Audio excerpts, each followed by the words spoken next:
series on Salon chat, and we're just getting to know Elle, aren't we? And all her talents and everything.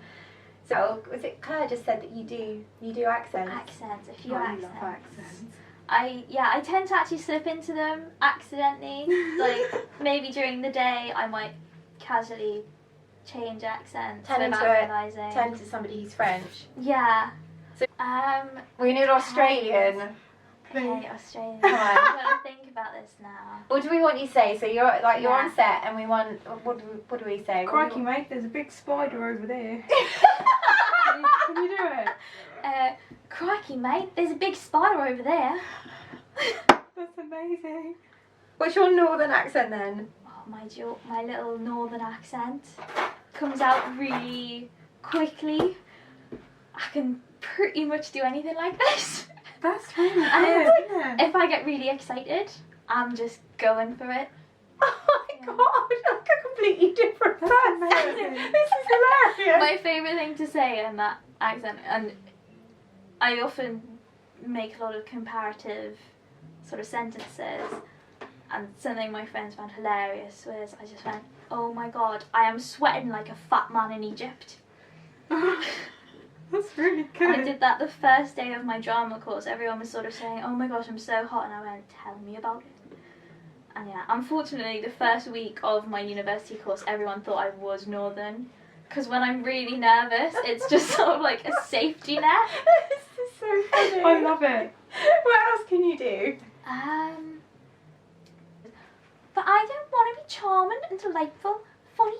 What's funny? I don't want to be funny. Thank you. Very professional. I try. And timekeeping is impeccable. Impeculate? Is that actually even a word? I like it, we should use it. Impeculate. Is that even a word? Impeccable. Yeah, I've made up a word today. Everything's going to be impeculate today. Everything should be impeculate in life. Everything should be. My long-term goal, which would be like for the next 10, 15 years, would probably to get in Cosmopolitan magazine, purely because I've been reading them since I've learnt to read, really. I've always loved just reading the glossy pages of Cosmo.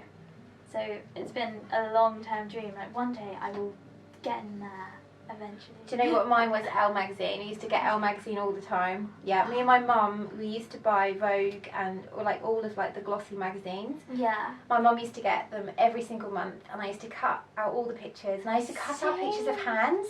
Oh yeah. And I used to have a scrapbook, all of like model poses and the hands and kind of all the little tiny details. Yeah. And for me, getting my picture, my nail pictures, say walking past and seeing Danny Minogue on the front cover going, oh my god, that's my, that for me, that was really, really great. But I've done loads since. I had a bit of a break.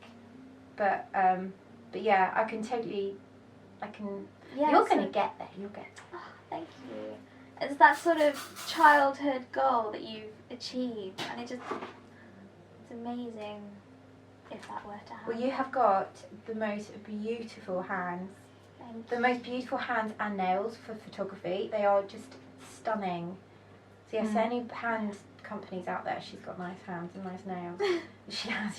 They're really beautiful. What I really like as well, you've actually got really lovely long fingers, and you've got nice knuckles as well, which is I've got terrible. My knuckles are really big, and I've got skinny fingers. They're just the worst to basically have Beautiful pictures of. Beautiful, absolutely beautiful hands. So yeah, my last question is, what is the most awful disaster beauty that you've actually had?